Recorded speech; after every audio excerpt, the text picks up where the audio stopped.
Hello and welcome to the Michael Clark Show podcast, where every Wednesday I'll bring you an interview with a different special guest.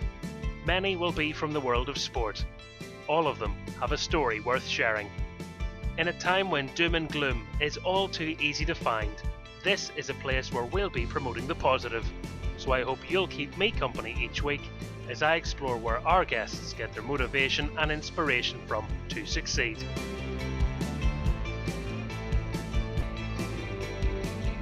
Well, we're back again, another week of the podcast and another special guest joining us, and I'm delighted to have this man on, Rhys Williams. Thank you very much for coming on to the Michael Clark Show. Michael, it's a pleasure and flattering to have been invited, so thanks very much. For anyone that hasn't encountered Rhys before, he's the lead youth development phase coach at Charlton Athletic, and Rhys and I actually met at Super Cup NI back in 2019 when his side went all the way to the final that year before, unfortunately, and sorry for reminding you, being bested by Rangers on the day. But your young players made a real impression with me, and indeed, we struck up a good relationship for that campaign as well, if you like, during your time over here. And I thought, no better man to come on and share his story and educate, I guess, people about the ways of coaching, but also working with young players and the difficulties they face, particularly where we are in the world at the minute. So that's the sort of thing people will be hearing about today. But Rhys, I wanted to begin, I guess, by asking you about your experience at Super Cup NI. How did you find coming over and being involved? Oh, it was a brilliant experience. And I think before I was at the club, I think many years ago, we actually won it. And then for various reasons, I think we're unable to attend, and probably as the first team had slipped down, we were perhaps less attractive as a club to invite. But it was wonderful that we got the opportunity to come back again. And in 2018, we came over and had a very tough week. Actually, it was a brilliant week in many respects. Loved staying in Ballycastle and the parade in Coleraine was a real eye-opener to both myself and the boys. And I think we perhaps didn't recognise the enormity of the competition then. And then had a really, really difficult week. We lost our opening game to County Down. Very nervous, went 1-0 down really quickly and really struggled. And we sort of got ourselves back into the tournament day two, won a game against an American team, and then drew with Cherry Orchard from the south on the Wednesday, and therefore didn't go through into the sort of sharp end of the tournament, and then lost to Plymouth, and then lost to County Down again on the Friday.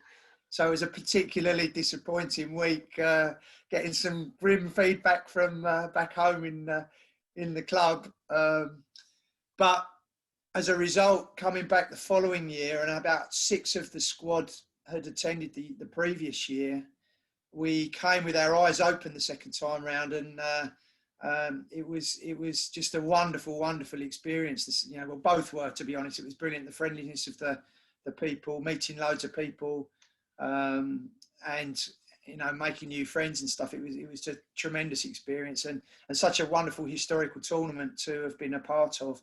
And as you said earlier, we had a really good week. We were a little bit unlucky in the final. I think, second half Rangers definitely deserved to win, but we had a right go in the first half. And I think had we got a goal from a number of chances, I think we could have gone on and won it. But credit to Rangers, they kept us out at the key moments, got a goal right on half time, and I think that killed us a little bit. And then they dominated the second half and were worthy winners on the day. But no, it was an incredible experience, and to play 2 South American sides, to play Man United, to play Rangers, and we played County Fermanagh on day one. It was again a really diverse opportunity for our young players, and I think we hit the challenge head on, and it was a great week second time round. But from a development perspective, the 2 weeks put together were really helpful, I think, for the whole experience, both from a coach perspective in Adam Lawrence, who our head of coaching, and myself.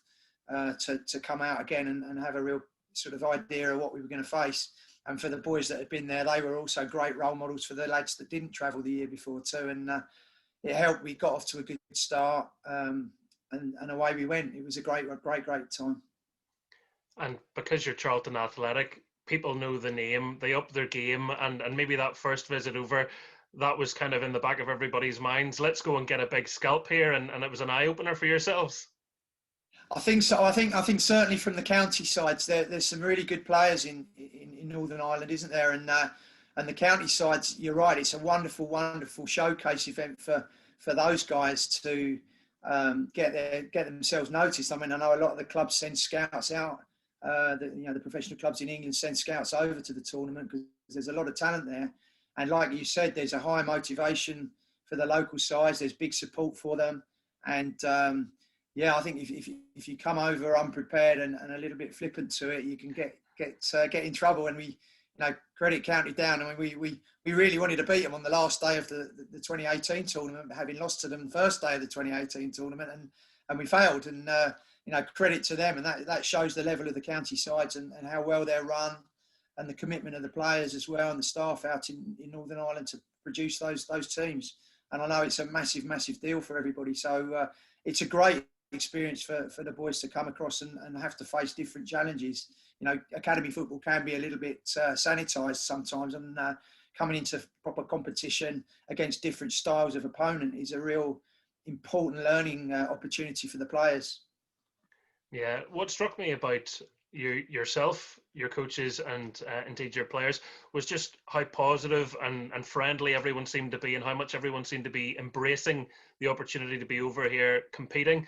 And it was really nice to see, to be honest with you, Rhys, because I'm not saying some teams aren't friendly, but there was a very warm feeling from your guys as well. It felt like you embraced the competition as much as the competition embraced you. Yeah, I think as a club, we're well renowned as a family club back in England, and the academy, as you know, has been very, very successful over the years. And although maybe our first team, in the time I've been there, we haven't been quite at the top level of Premier League. We've always, as an academy, firstly wanted to produce players for the Premier League, and therefore, our standards and our discipline and what we're trying to achieve is set very, very high. The bar's high. But having said that, we also have a bit of a point of difference, I think, to other clubs. We're in a very competitive market in London, and as not being one of the bigger outfits, we have to have some sort of point of difference that encourages some of the better players to maybe come to us when they have other opportunity to go to bigger clubs. And we've got a number of things there. One is the pathway to the first team, which has generally been open, with great support from our first team managers in the time I've been there. Lee Bowyer's used a lot of our young players, as you're probably well aware. Charlie Barker has made seven appearances, made his debut in the first game, and he's trusted him in big games. So that's a great example of a second-year scholar, getting an opportunity second-year scholar to be playing in our first team. So there's an open door policy there, but similarly, our ethics and our culture around how people are expected to behave. We have a very disciplined sort of side to us, but equally we also have a very supportive and open side to us. So our relationship as staff with parents, as an example, is probably slightly more open and warm than maybe some other clubs have. And consequently, the boys, it's very similar for the players as well. There's very much a family feel to Charlton, and we've not been through resource challenges able to do too many of the tours in the way that some of the other bigger clubs do. So, we really, really enjoy the opportunity and respect the opportunity and the invitations that we get. And, I think, the Super Cup was one of the best, I've been on. I think any of our groups getting one opportunity maybe a year to go on a trip or a tournament, it's fantastic. But then we will take it seriously, and we're there to try and perform and to win. That's it's competitive football, and we want to do well in a result sense as well as a development sense. Yeah, and that was the impression I got. I mean, you were very welcoming, and I was able to go into the changing room and see the boys sitting there, and they were, they use the old football expression, buzzing. They just couldn't wait to get onto the pitch and see who they were playing against and guess showcase themselves too. But your coaching stuff, I felt sorry for one of your coaches because he'd been working with one of my colleagues, and he'd said he has the most gorgeous notes. He has little markers, he has stickers, he has this, he has that. Can I come up and watch you? And I thought, You can, but my notes are very much words. There's no pretty pictures with mine, I'm afraid. So he was probably slightly, although he never said anything, he was probably slightly disappointed. No, brilliant. No, it's a good skill. Yeah, your skill is a similar to one to us, in many ways, isn't it? The preparation, trying to know about the teams, what the situation is. So preparation is very, very important, and I'm sure we're on the same pathway there, both as coaches and as broadcasters. Well, when I'm looking down the team sheet and I see Chibuike Okechukwu, I don't want to get that wrong. And then he pops up with the winner. Yeah, that was an unbelievable moment in the semi-final, wasn't it? Yeah, we played really well and got ourselves into a great position at 2-0 up, and then it all went a bit pear-shaped for a little while, didn't it? And the Pumas came back, came back to 2-2. I just have to sort of credit the strength of character of our boys, really, because we didn't panic. They're young lads. We have to remember they're still very young lads, and emotions are high. In those occasions, it's not easy, I think, for young players to deal with that sort of situation and then keep their heads. And at 2-2 with a bit of time left, it could have gone the other way for sure. And obviously, semi-final, Mexican opposition, very big club. Different cultural style to their play. It was a real big challenge, but to dig in when we had to, and then to sort of come through at the end and score in what was effectively the last kick of the game, it was a hell of a way to win and get to a final. So we remember it fondly, and the boys are all sort of still very fond of that experience, and it was a great preparation. We had a really good year with a number of them last year at under-15s, where sadly we'd got to the final of the Premier League Floodlit Cup under-15s with a number of the boys that had been involved in that tournament, in the Super Cup tournament, but we weren't able to complete the tournament. We were due to play Southampton in the Southern final. Unfortunately, it didn't happen because of the COVID, but no, they've got an unbelievable spirit, a never say die attitude. And yeah, that day will be one that we'll remember for many years, I'm sure. The life of a young footballer, obviously it's very exciting, but there's lots of challenges, particularly the higher up the ladder you go, because it's such a small percentage, Rhys, will make it through. In those early stages, when you're identifying talent, apart from the obvious, I guess, what is it that sets a young player aside and makes you think you might be right for my club? Let's take a closer look. Yeah, it's an interesting question. So, we start recruiting to get an under-9 squad together. So we run programs that, some clubs are going younger and younger and are younger now. We at Charlton have like a 7s and an 8s group. And prior to my current role, I used to do what's called the foundation phase. And at the very, very young age groups, you're seeing what, beautiful little characters that, they play football as they are. It's very, very pure. So you might have a sort of what I was like a bull in a china shop type player that will run around and smash people and just give energy and enthusiasm, and may not be that technical yet. You'll have somebody that's maybe more thoughtful and a passing sort of player. You'll have someone that just you have to give him a ball and no one else will get it back because he's a little dribbler. And you'll see all these different little personalities coming in the gate. And in some places, like the bigger clubs, probably have a little bit more of a pattern and a plan to what they're actually trying to recruit. In our case, it tended to be to try and find the best version at that stage of the dribbler or the passer or the sort of warrior or, whatever player type you'd get. And then we'd do our best to collect a little squad there together that would be the starting point.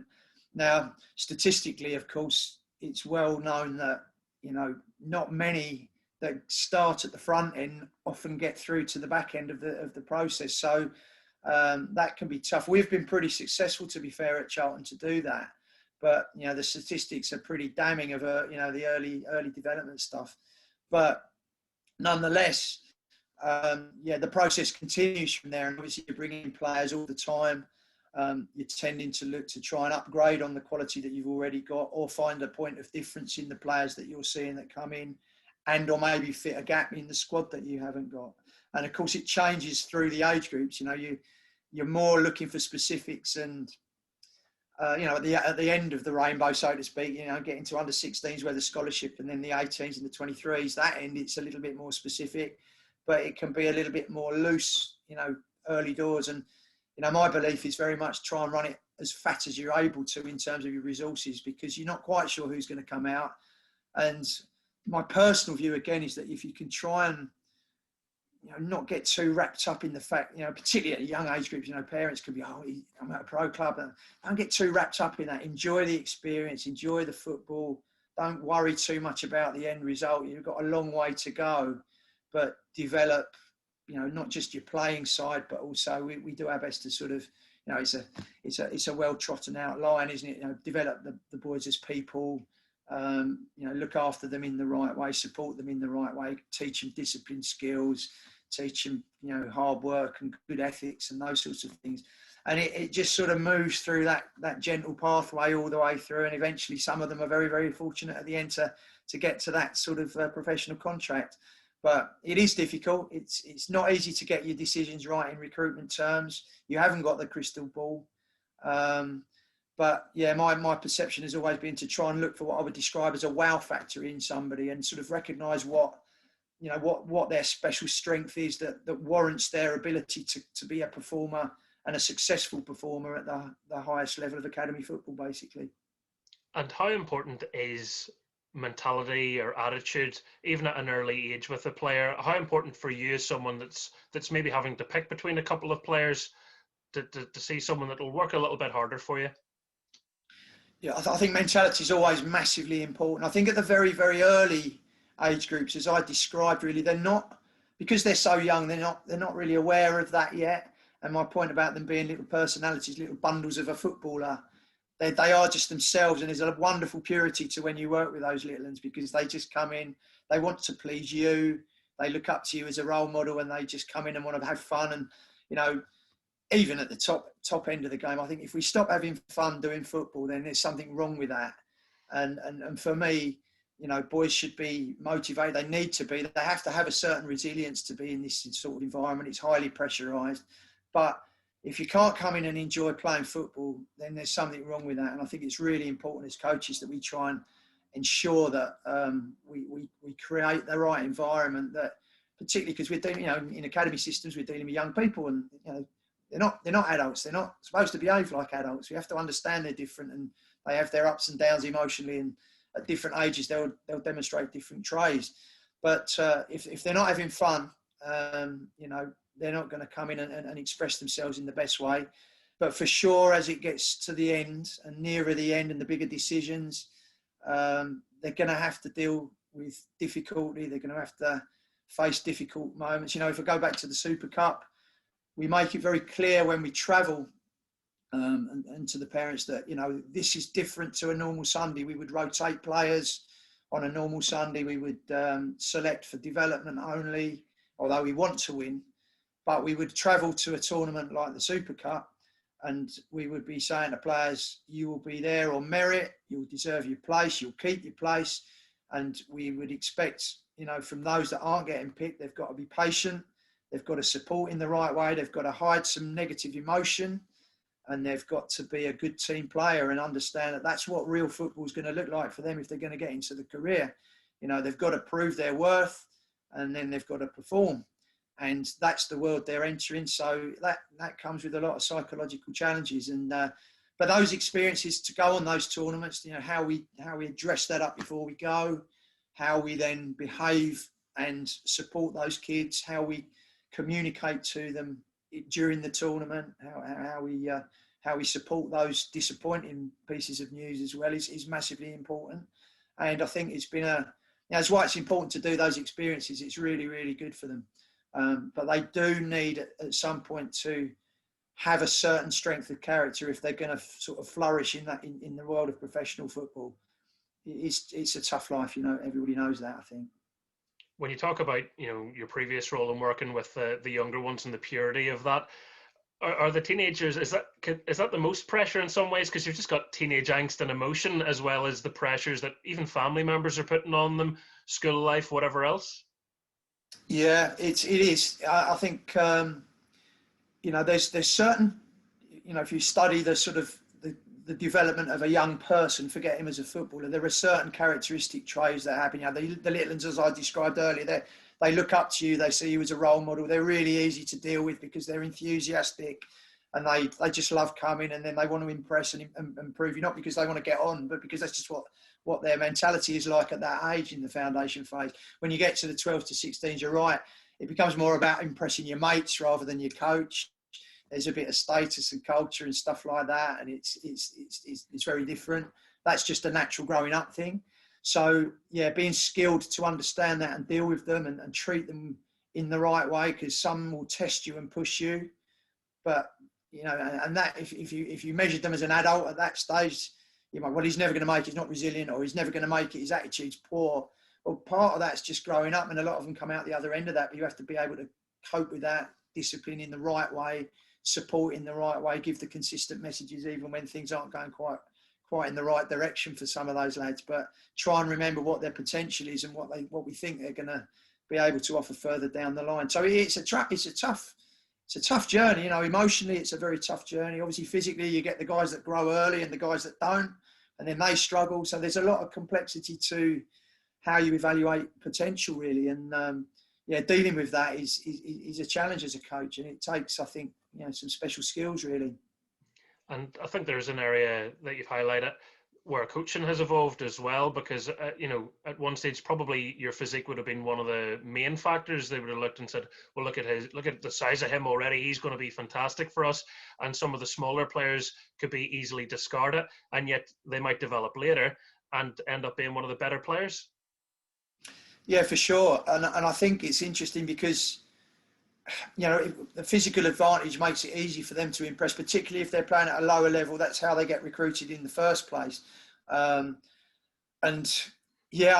think I'm very, very patient in my outlook on this, and I'm probably more patient than I can often sometimes be able to do at a professional club, because resources are limited and you have to make some tough decisions. And we do it quite democratically. But everybody has bias as well in what they see too. So people's perception, or other coaches' perceptions of who's doing well, who's not doing well, who might get there, who won't get there, it can be very, very complex in terms of discussion around those factors. And yeah, I think I start one end of the spectrum in terms of trying to be patient, and I always see the best in the boys. Others can be a lot more critical and a little bit hard in their assessments, and he's not good enough, got to go. I think we've seen, I can think of, you asked the question about stress at the moment. I mean, it's been really, really, really difficult for, I think, kids in general at the moment. And I know we've got a handful of boys that are still awaiting their scholarship decisions in the under 16s. And I just know through watching them, through discussions with parents, through discussions with them, and one or two things that have gone on in training and stuff like that, how pressurised these young guys are feeling at the moment. And they're in, you're getting one of the biggest decisions of their life. They don't know their fate yet, and they can't go to school, they can't see their mates, they're wrapped up in there, they're on the computer all day long. Some of them don't like that. It's tough. Mm-hmm. And it's always tough for under 16s because of those decisions. And not much has changed in that regard.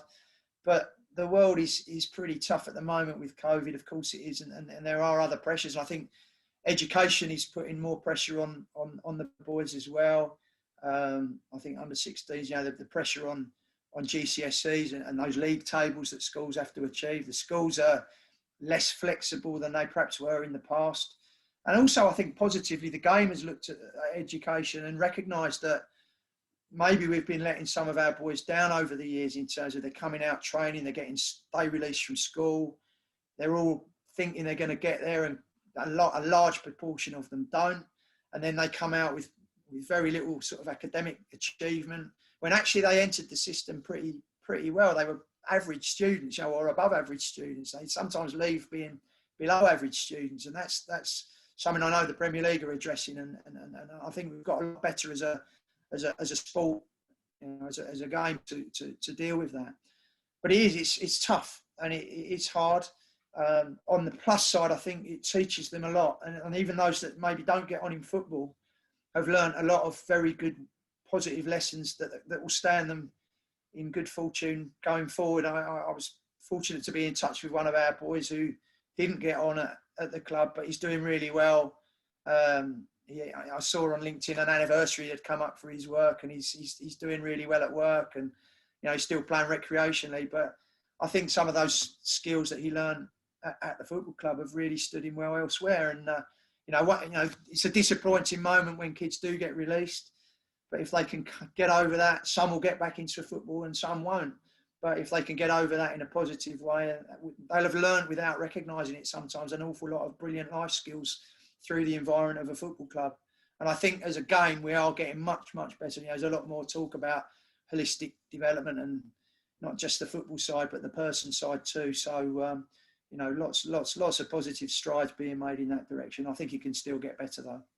You wonder if that's an area where football could even look at and hoover up, if that's the right expression, some of those players that don't make it early on and maybe find them a new home, because just because they're not right for one club at one moment in their life doesn't mean that they won't make it somewhere else. No, we've seen that. We've seen that in plenty of occasions. I think I can name a player, but I remember Danny McNamara, who's currently in Millwall's first team.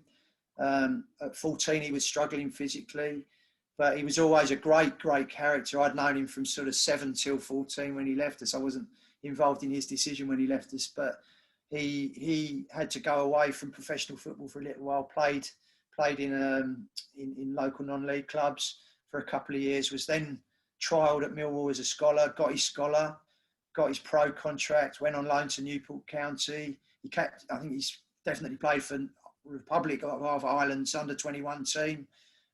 He's been on loan in Scotland to St Johnstone, and now he's in the first team at Millwall. And brilliant. And for some, it can be a real incentive to get the negative decision if they can respond in the right way. We've had another lad that we didn't offer a scholarship. He's in his first year scholarship at Colchester United and has played in the first team this season in a league fixture. Unbelievable success, So, it is a moving target. Sometimes a good player's path is blocked by a really good player. Doesn't make him a bad player. The key to it is not allowing these decisions to kill them, and hopefully if we can support them in the right way and they can sort of come back from the disappointment and use it as a spur to greater success, then that's those guys can definitely come back. We've seen everything from players that have come through from pre-academy and gone into our first team. We've also seen boys that have come in really late. If I use, say, Joe Aribo, who's now at Glasgow Rangers, came out of Hayes and Yedding, late, wasn't really in the system. Nicky Pope, England goalkeeper, was doing A-levels and playing for Bury Town, and then came in. He wasn't really in the academy, so he was as it's 2021's football, but he didn't come through the academy system with us. I think he was in the system at Ipswich and stuff, but at that point wasn't deemed quite ready for the next stage. So, belief is everything. Keep going. Deal with disappointment. Deal with develop resilience on the back of that. It's massively important. And for those that can respond with that growth mindset, it takes you on and it fuels you to do better. And it's never over as far as I'm concerned. When you speak to any top footballer as well, they all tell you about there was a kid at school that was better than them or in their youth team, and not all of those characters make it. So it shows you that there's so many things you have to harness, and a little bit of luck perhaps too, Rhys, to make it further on in your football journey. Yeah, it's all of those things, and I think there's a lot of sort of academic, education at the moment, or research going on into what is talent. Some really interesting reading around, is it the talent or is it the hard work? We just set the boys while they're in lockdown a little exercise, and I'd recommend anybody watch this documentary, but the Owen Hargreaves documentary that was on BT Sports, talking about how he came to Bayern Munich as a Canadian, from Canada at 16 years old, played for England, obviously. I was going to say as a Canadian, he's actually an English international, isn't he? But the challenges, the circumstances of his opportunity, how his brother had finished his exams, but then got a really bad injury that prevented him going to Bolton Wanderers, and that meant that the family took a slightly different view of his opportunity to go to Bayern and jumped at the chance. So some of the misfortune of his brother drove his opportunity differently, and we asked the boys to watch it as a just a bit of entertainment firstly, but there's some really, really powerful messages, both about how Bayern function, but also about how how Owen Hargreaves' career unfolded. And luck definitely, opportunity, pathway. We talked about that in terms of how Charlton have we haven't got a glass ceiling like some other clubs have for our younger players. It's good. But then, dealing with the bumpy road on the way and hopefully not getting injured. And if you do, coming back from that, all the growth and maturation stuff we've touched on, it takes an awful lot. And for some, good fortune plays an enormous part too, as you've described. It is hard. Yeah. Well, there you go. Some recommended watching. If you haven't seen that documentary, you can check that out as well. Yeah, it's well worth a watch. Lee Bowyer, the perception of Lee Bowyer as a footballer is one thing, because he's such a combative player. We saw that, even with his own teammates at times. What's he like to deal with now? Because you've already sort of alluded to the fact that he's interested in these young players. Yeah, I mean, I think his character in terms of being a manager is very similar. He demands hard work, he demands honesty, and that's a massive cultural thing that we expect right through the club. A message that that's passed down and has been a core part of our culture, in the academy for sure. That it takes hard running. You've got to run. You've got to put your body on the line. You've got to fight for your teammates.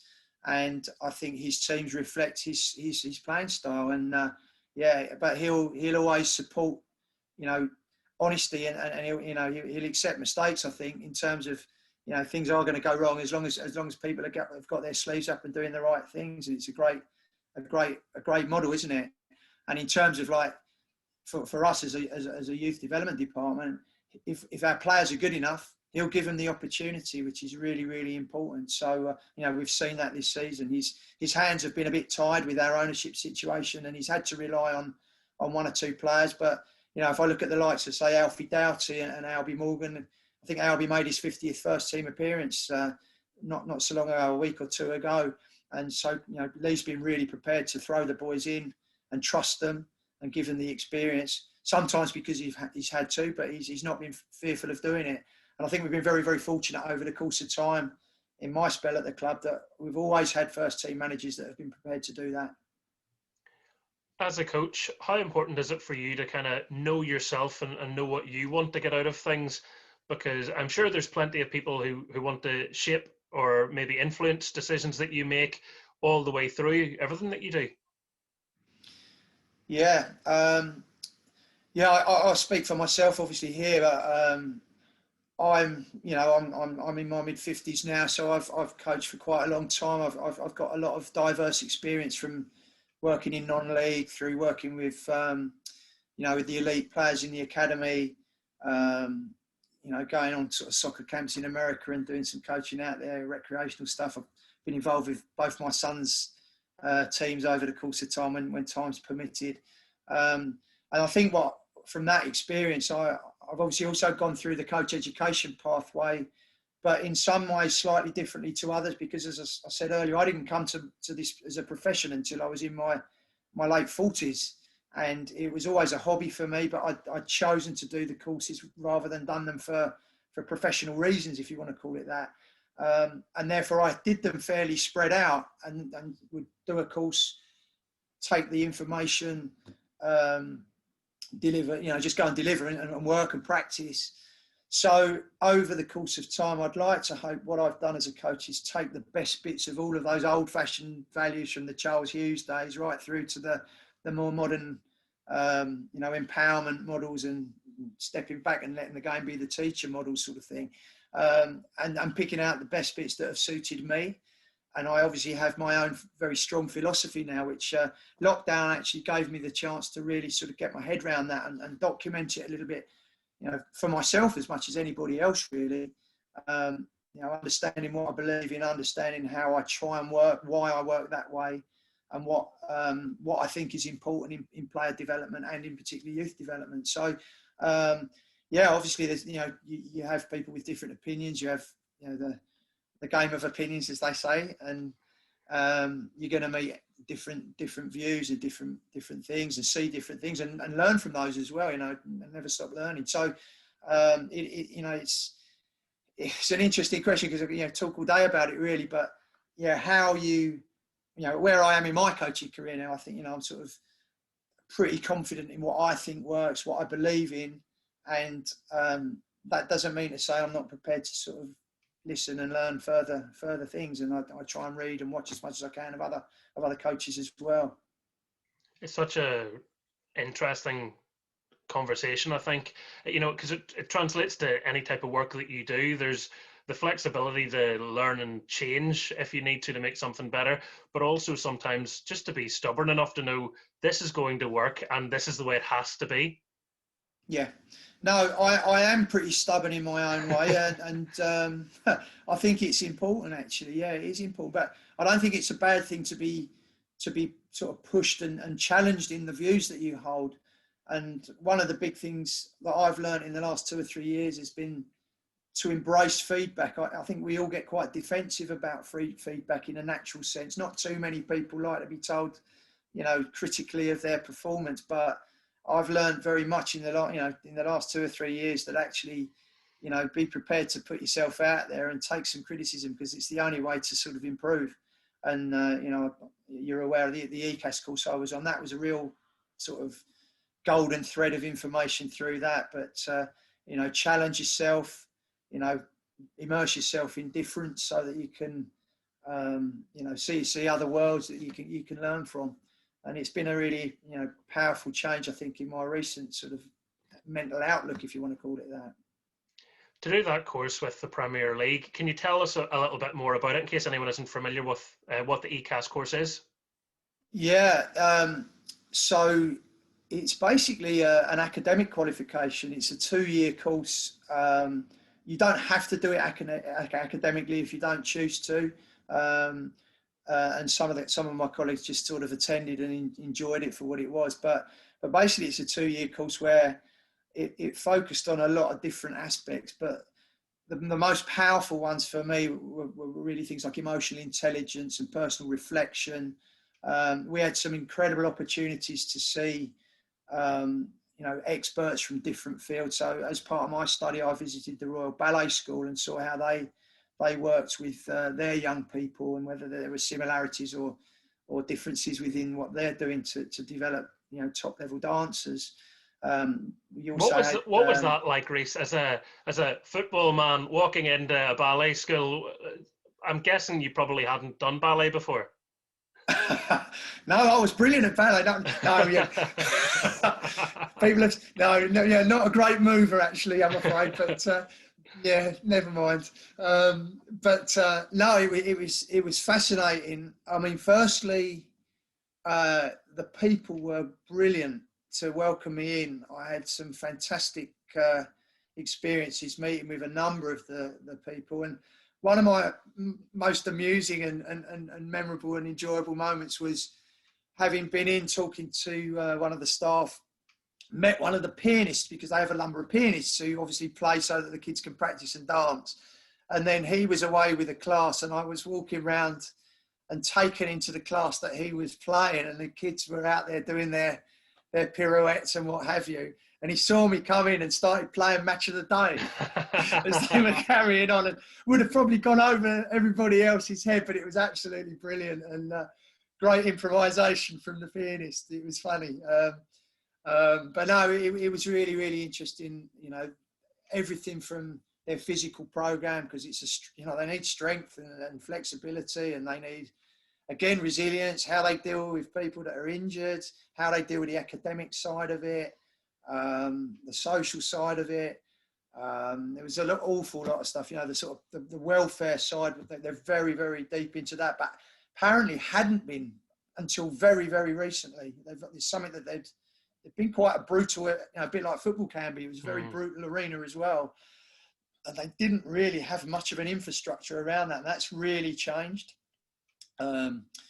and then again, their talent and identification and recruitment processes. It was a really, really interesting experience, and they were really, really open and honest with me, which was fantastic, and keen to know a little bit in terms of what we do. And funnily enough, I only had a call from Gail Graves, who was looking after me over there, asking what we were doing to deal with the COVID problems and what does training look like. And so that, there's a little bit of a relationship that's gone on now, which is brilliant. So no, fantastic, very different.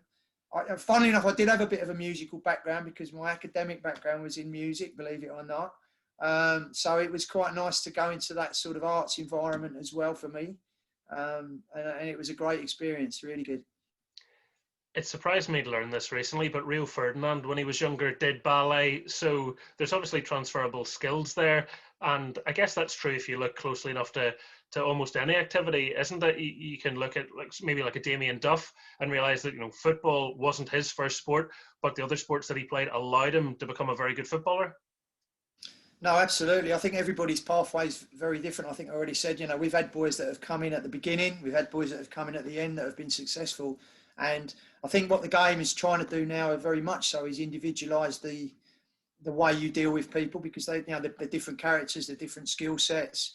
And absolutely, I mean, I think, learning, we had a lot of different opportunities.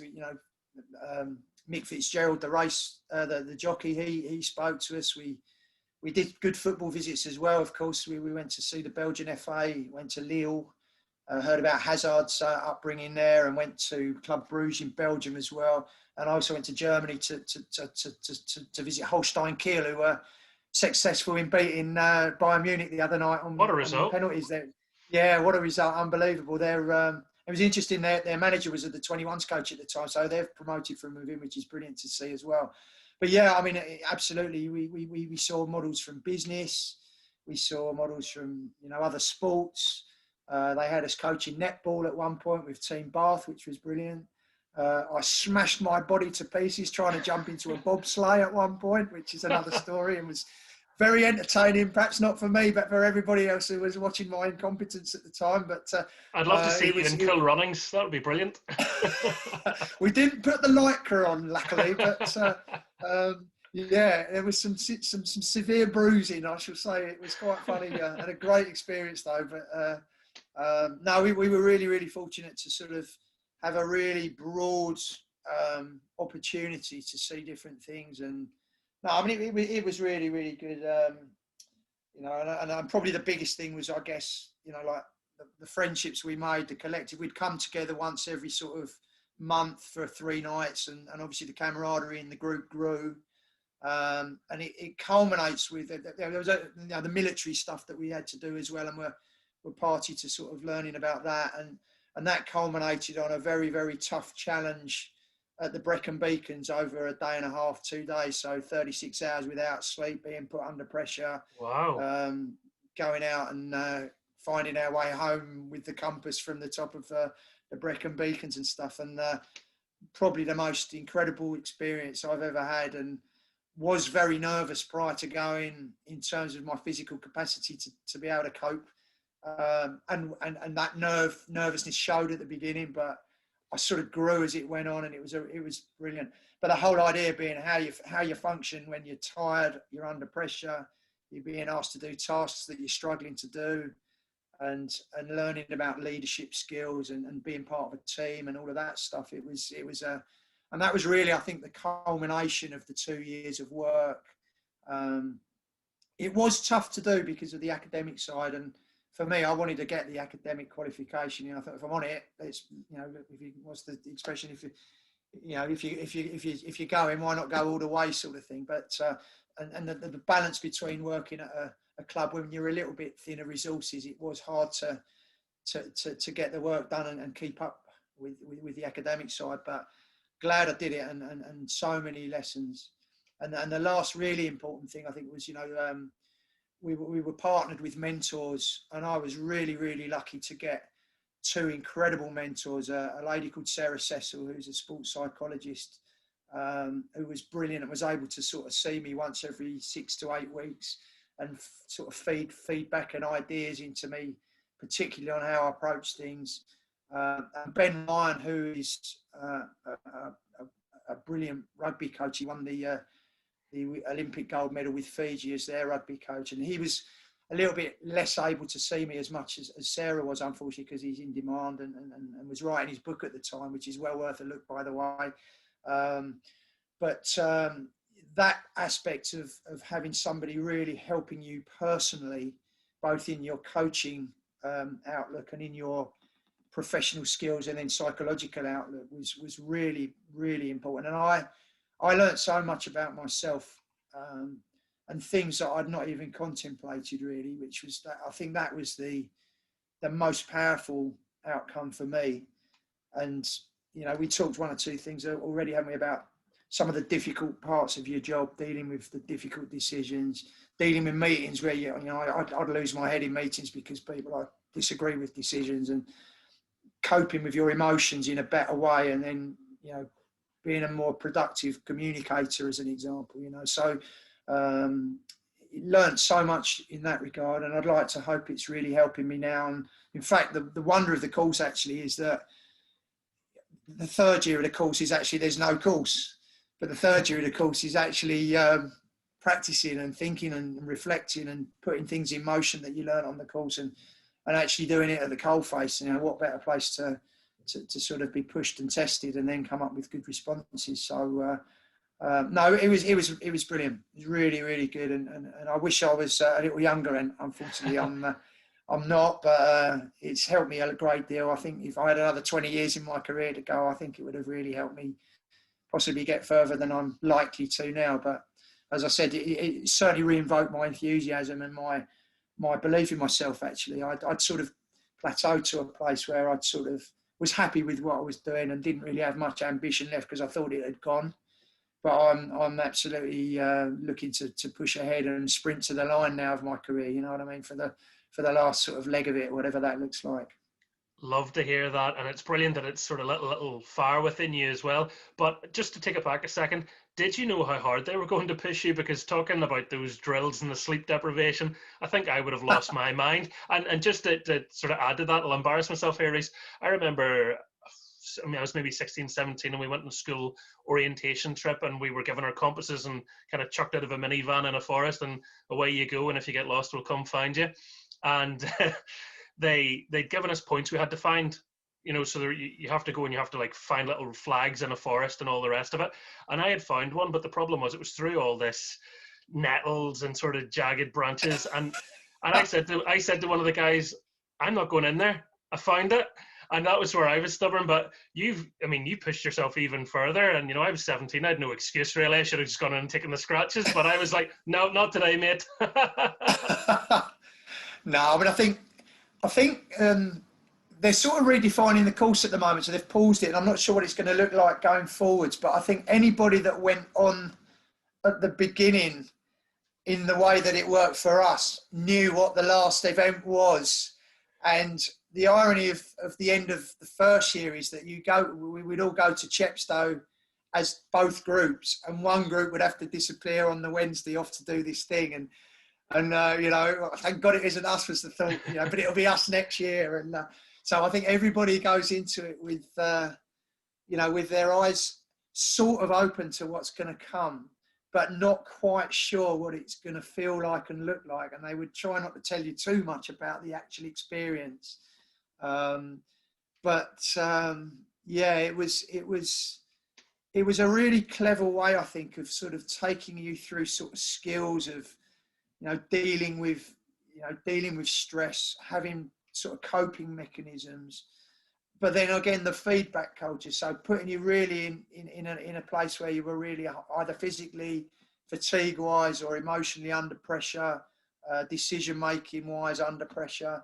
And then, I mean, I had to do one particular task as the leader, and I was appalling. It was like an inside event. So some of the things were outside, obviously, but this was like an operations room thing. So I was sort of delegating tasks to my team and trying to sort of prioritise and deal with things, and then they were throwing things at you. Absolute pants was my leadership skills in that situation. And it was but then the feedback that you got from being in that situation was incredibly brilliant. So it was like, like I didn't know what I was doing. I didn't know where to turn. and the guy was just saying to me, like, in the feedback part afterwards, you may not know what you're doing, but as a leader, you've got to still show calmness and composure and look like you know what you're doing. And maybe if you just threw it out to the other guys, I'd say, well, come on, guys, what ideas have you got? And you can start, then it gives you a framework to start dealing with the circumstance. You go, well, I don't like that idea at all. I'm not going to do that.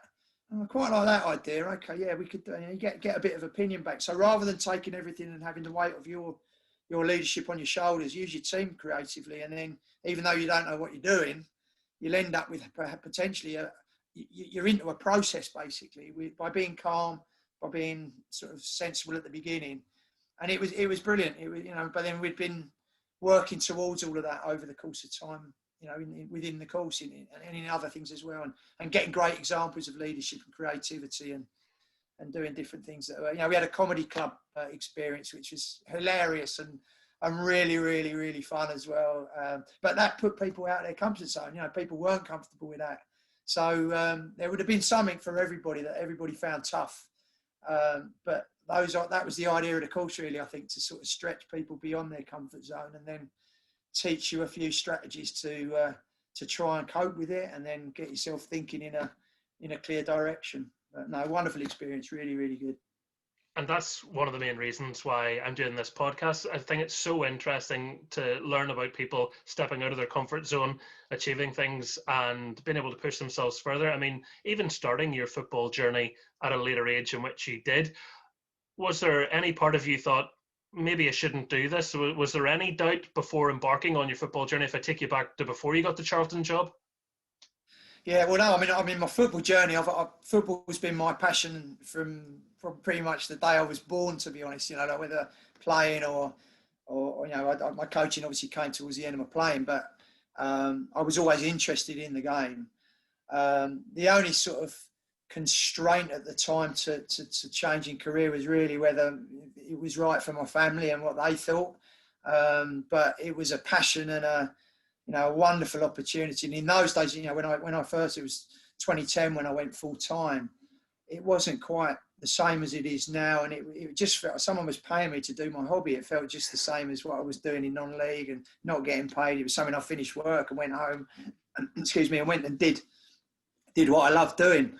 And to an extent, that's still the case. It's the best job in the world in a way, other than being a player, of course. And you want to play as long as you can, in my opinion. It has changed because I think there's a number of younger people now, they see coaching as a vocation, but that wasn't really my journey. My journey was to play and enjoy first, and then it took me to coaching. But no, I think it's a privilege to be able to work at the level I am with the players, and the passion I have is about the game firstly, but then once you're ensconced in the environment, the players become your passion, and helping and supporting the players. And those experiences that we talked about earlier with the Super Cup, and seeing those young guys performing in the way that they were able to, it makes you incredibly proud to be able to sort of work with them. They're the future and the stars, really, not us. It's about us making something happen for them by giving them the right experience. And it's a brilliant thing. It's quite a selfless thing, I think, but the reward is, now I've been there that long, seeing one or two boys that I've had a bit to do with over the course of time performing incredibly well on the television every match of the day or whatever, so it's absolutely brilliant. Almost like a proud parent experience, is it? It sort of is. Yeah, it sort of is. It sort of is. It's hard to sort of say otherwise, really. I mean, I think sometimes the professional role makes it difficult. You have to sort of separate yourself a little bit from that. But I'm working with players in my under-16s group that I've known since they were 8 now, and I've seen a lot of their ups and downs and the journey they've been on, and others before them, of course, because I've been there so long. And you want the best for them. You want to support them as best you can, as you would your own kids, for sure. And because we're together so much, the inevitability is that the bond you strike with your players is a very, very strong bond. And of course, football, it's tribal, isn't it, as well, in its own way. You're very, very, you're very, very passionate about winning and about your club and being the best you can be, and as a club, and as having good results against opposition. We're fortunate. I think we've been very, very fortunate at Charlton in that we've punched hard above our weight for the resources that we have, and there's that cycle is a positive. It helps the boys because there's somebody not very much older than them that they personally know that they're seeing climb that ladder and going higher and higher, and it just doesn't mean there's no glass ceiling, as I said earlier. Really, that the gold mine effect. Isn't it? Is it the Rasmus Ankerson book? Isn't it, that talks about that environment that certain Jamaican sprinting, wasn't it? South Korean female golf, etc., etc. It becomes self-perpetuating as long as we're not messing it up in between. But the cycle of positivity, it keeps going, and when the boys are doing well, the teams are doing well, the coaching is strong, the philosophy is strong, and we're supporting in the right way as a team. And I've got great colleagues at Charlton. We've always had wonderful colleagues at Charlton, and a passion collectively, not just individually like me. The collective passion has been really, really key to the success, and that rubs off on the kids. I like to hope. There'll be tough days and ups and downs. Of course there will, and relationships that aren't as strong sometimes between player and coach, but it moves and it pushes forward in a very positive way, and I think that's important for the young players to get that. And I think Steve Avery, our academy manager, has been brilliant at holding those standards to account and pushing things like that forwards. I think what's really coming across here is if you're passionate about it and lucky to be doing something you're passionate about, it makes it so much easier to put everything into it. But even when you love it, you'll still get to a stage where you might feel like you've plateaued, where you're not going any further, where you're frustrated. And so people need to have that expectation or understanding too, that whatever you're doing at the moment, it is okay, particularly with where we are right now. It's okay if it all feels a bit miserable or rubbish, because every job, everyone has that at some stage. Yeah, no, absolutely. And I've had some tough times working at the club myself. Had a difficult relationship with the previous academy manager at one point. Really tough times for me personally. Had a real disappointment when I wasn't successful in applying for a more senior role, and that then I changed roles at the time, and that didn't go quite according to plan for some months as well. And I was in pretty dark place myself at that point in terms of where my life was going, where my role was going, and actually lost a lot of confidence, lost a lot of belief in myself. And I think sometimes, we need that a bit. We have to go through some difficult days. It's easy if it's the sun's shining all the time, isn't it? But life doesn't work like that. It's how you then react and respond to that. And I think in going back to talking about ECAS a little bit, I was probably the timing of having the tough time personally was about a year or two before I went on the course, and had started to sort of informally reflect on my own about what my life should look like, what my pathway should look like, and then to get some support from the course to take it to a new level was really, really important. But yeah, life's difficult, regardless of what walk of life you're in, and you're going to hit obstacles. You're going to meet people that aren't going to make your life easy. You're going to, be in a minority view some point where you want to turn right and everybody else wants to turn left. And that can be challenging.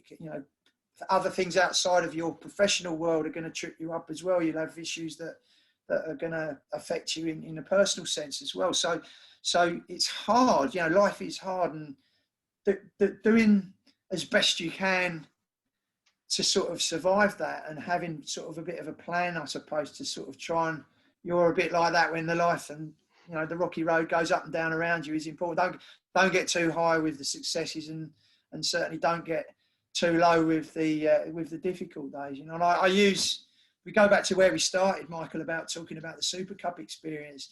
It took us to have a very, very tough week to probably have a very, very successful week. And a third of the squad were the same lads, and the ones that didn't travel, the previous year, were able to feed off of some of the stuff that we learned from their teammates as well as the coaching staff. And I can use Aaron Henry as an example. who's he was in the difficult week, and he's played in our first team as a scholar already as well. So although it was tough for him, he would have learnt from that experience without a question. And he's gone on to sort of get in and around the first team now. Hopefully he can continue to push on and become a player that goes to the next stage now and gets there consistently. That's his target. But, you know, that's what it's like. You know, tough week, nothing went right. Everything that went wrong possibly could have done. Still some positives around it, but all of that learning from the experience was what we took. And then coming back the following year, we didn't quite get to win it, but we came close. And the bigger picture experience of negativity, disappointment, frustration, anger at times, refereeing decisions, all of that, it was hard. But, you know, coming out the other end of that and then using that as fuel and as you know, and as knowledge for the next journey is particularly important. And I think sometimes with the young players, they probably move on and forget a lot of it. And our job is to try and ingrain it in there. It'll be part of them now. And they may not even necessarily refer back to some of these experiences because I often think, you know, when I was doing, you know, if I'm doing the 16s as I am now as an example, you know, they've got 2 years of different coach and very intense work over full time, you know, Monday to Friday, game on Saturday. They probably don't remember what I was doing with them 2 years ago or even 2 weeks ago, some of them. But what matters is, am I affecting them in the short term? And those messages are staying in there, and they become like a foundation that they don't even refer to, but it's there. And, you know, that's my point about someone like Danny Mack, who left us, but had a good 6 years of development at Charlton. I think it was good development. He may not remember it that way, probably doesn't, but I'm sure it was important in some respects for his progress. And obviously what he's done since to recover and have the resilience to come out the other end of a disappointing period and then to go on and fight for his place at Millwall and now to be doing really well there. You know, hopefully some of what we did for him has been part of that journey as well. And whilst he'll be focused probably on looking forwards and having other, you know, more pertinent experience in the now, the then was important too. That's you know, that's what we have to deliver. You know, I think there's a lot of us, you know, we're not, you know, I'm privileged to be on this. You know, not many people will know me and would know what I do and wouldn't hear me talk. What I hope I'm doing is sort of quietly working very, very effectively below the radar a bit and supporting the young players in a way that's going to stand them up strong when they need it further down the line. And, you know, building that foundation of knowledge and strength of character and technical development, tactical development, whatever it is, whatever they need at a certain age. And, you know, and giving them that chance, you know, giving them that opportunity and hopefully putting them in a place where they can move forwards. If we could bottle your energy and positivity, we'd both be millionaires, Rhys. Yeah, I can confirm that sadly Charlton's wages haven't made me that yet. Still waiting, but you know, we'll see. But no, I don't think it is about that. I think it's interesting when you read things about some of the top athletic performers. They're not interested in the money either, you know, and it isn't about that. They're interested in performance. And I think as a coach, personally speaking, I can only speak for me. I just enjoy what I do and the passion to do it as best I can. And then, as you said earlier, to see the reward of the people that you're working with and the people that are going on and pushing forwards and being successful. And even some of them that may not be being successful necessarily in a professional football career, but hopefully being successful in other walks of life and or enjoying their football at a slightly lower level, still being the best player at that, you know, and that's massive, you know, it's really important. If you can survive coaching your own kids, I think you're on to a winner right away. Well, yeah, absolutely. Well, I did that was interesting because I was not a good coach for my two boys, to be fair. They didn't like listening. It's the driving test analogy, isn't it? When you teach your kids to drive as well, you know, it's not easy. And I think it's probably rarer, you know, but a good friend of mine, because of my commitment to the academy, a good friend of mine who I played with was really good coaching the local lads in you know, my kids' ages. And he had much more effect in a positive way on sort of pushing my two kids forward in their footballing than I was able to do. And in fact, I did my very best not to be a a vocal parent, and I don't think I was, but they didn't really like me watching very often, which was a shame, because I would talk about the game and they didn't like that. And I learned quickly to step away, really, and just sort of try and just do the right things of encouragement, all the things we preach at an academy, encourage and don't get too involved in leave the coach to coach. And my goal was to be a dad, not a coach in that environment, And that's a great lesson for any parents listening. I can even relate to that in a practical sense. You're talking about the learning to drive. I love my dad. Yeah. He's my best friend. That was not a good experience. No, that was the same with my dad. I think the only time he really ever fell out was then, and it was mad. He got really stressed, but no, it is difficult, and I think relationships and rapport, the family thing does challenge it, doesn't it? It makes it, you can't, you react slightly differently in your own family to how you would with other people, I suppose. But it's interesting. It really is. It's been brilliant catching up with you. I really hope that Charlton are going to be back. Fingers crossed for the tournament this year, and if not this year, next.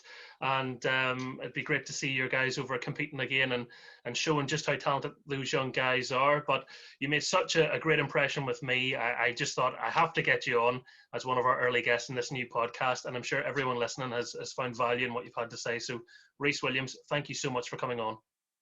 Michael, it's been an absolute pleasure. I appreciate the invite, and I hope so too. I hope I've had something to say for everybody. But stay safe. I hope we will be back. I think we were certainly intending to come before the tournament. Obviously, fell to COVID, but so fingers crossed we can catch up and say hi in person if and when we're allowed to come again. So thoroughly looking forward to that, mate. And again, thanks for having me. Appreciate it.